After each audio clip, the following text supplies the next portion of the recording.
and it's an honor to be here this morning as a private citizen. I am a professor of pediatrics and human development at Michigan State University. I have studied the issue of violence in children and adolescents for over 35 years. I've researched it, and I'm happy to give you not only my views, but that of the research which has been done over the past several decades. First, the definition. It's important you realize that corporal punishment refers to the intentional application of physical pain to the child in an attempt to change their behavior.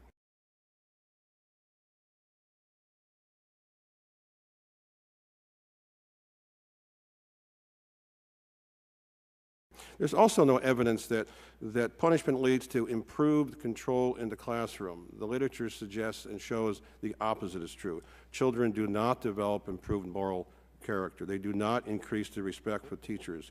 They do not develop enhanced controls. In fact, the research is very clear that the opposite is occurring. These kids become victimized. They have trouble sleeping. They develop sadness. They develop feelings of worthlessness, suicidal thoughts. They become more violent, more aggressive, angry. This committee is looking at school achievement. They develop school dysfunction. They develop lower school achievement. They have a tendency towards school avoidance. They drop out of school. They become malingerers. They develop recidivism.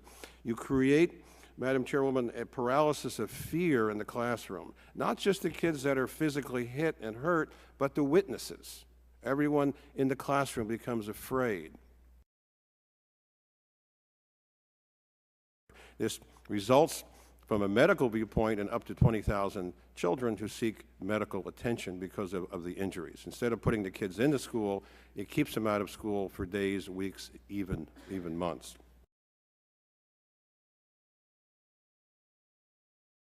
It occurs more often to the disadvantaged, to the non-Caucasian individual, to the African American, to the Hispanic, than the middle class, upper class Caucasian individual, but it can occur through all groups.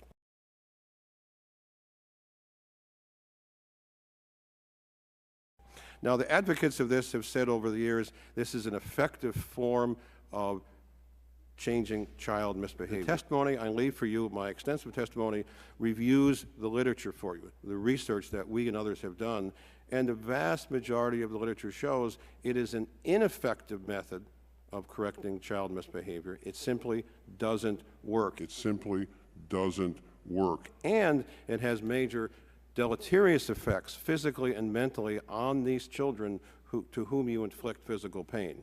The use of corporal punishment in the schools, and the literature on this is quite clear, falsely and perfidiously reinforces physical aggression as an acceptable and effective means of eliminating what someone thinks is unwanted behavior in the classroom and in society. The research shows very clearly it's ineffective, it's dangerous. Teachers and principals can learn and should learn nonviolent means of classroom control.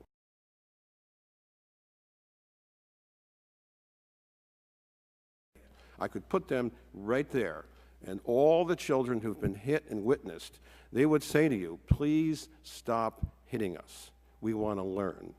And they would advocate for the children who are now in school today in this country and the children who will be the millions of children who will be in school over this coming century. They would plead with you, don't hit us, don't slap us, spank us, punch us, kick us, pinch us, shake us, shove us.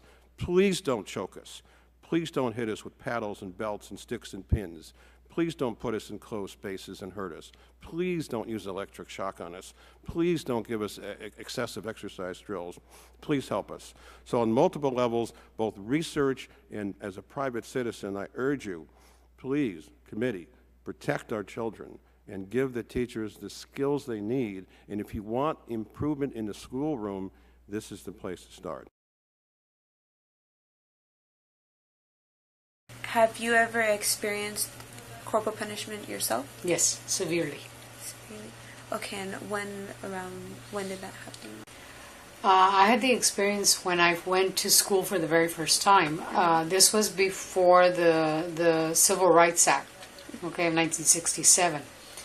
And my teacher was an Anglo teacher, Okay, and I was going to school for the first time not knowing any English whatsoever. My first language was Spanish, and I did know any English. So I couldn't pronounce her name. So in front of the children, she would hit me on a daily basis, sometimes once, sometimes 3 times, anytime I mispronounced her name, with a ping pong paddle on the back of my thigh.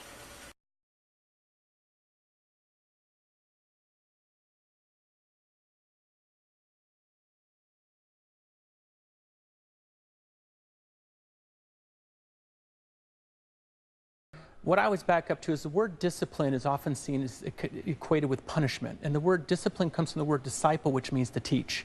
And I think if we look at what we're trying to do with our children is we're trying to teach them, prepare them for the rest of their life. And while we look at that, often parenting and discipline, which was, had to do with spanking and which would become abuse, had such a wide range, and we looked at children's rights, children were often looked at more as a piece of property. Now they're looked to me, and I think we have to look at them as a gift. And this is an opportunity to raise a child to move into their generation of adulthood to understand values and morals and respect. And I just don't think we do that through physical discipline myself.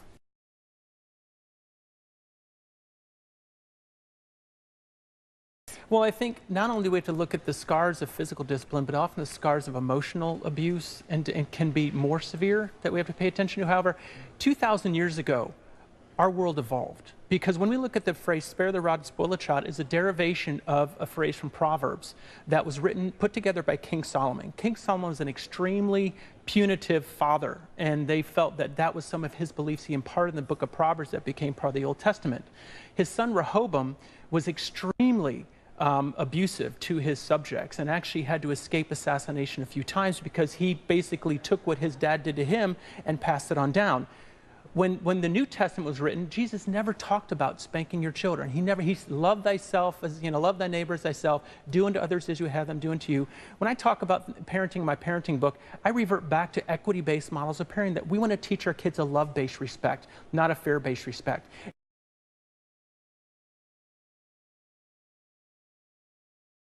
You can do that with a timeout or response cost or writing essays, other ways that teach them not to use power over people to get control. I believe in teaching people to have power with people, to understand that I want to learn to respect others for who they are, not respect them because they can hurt me.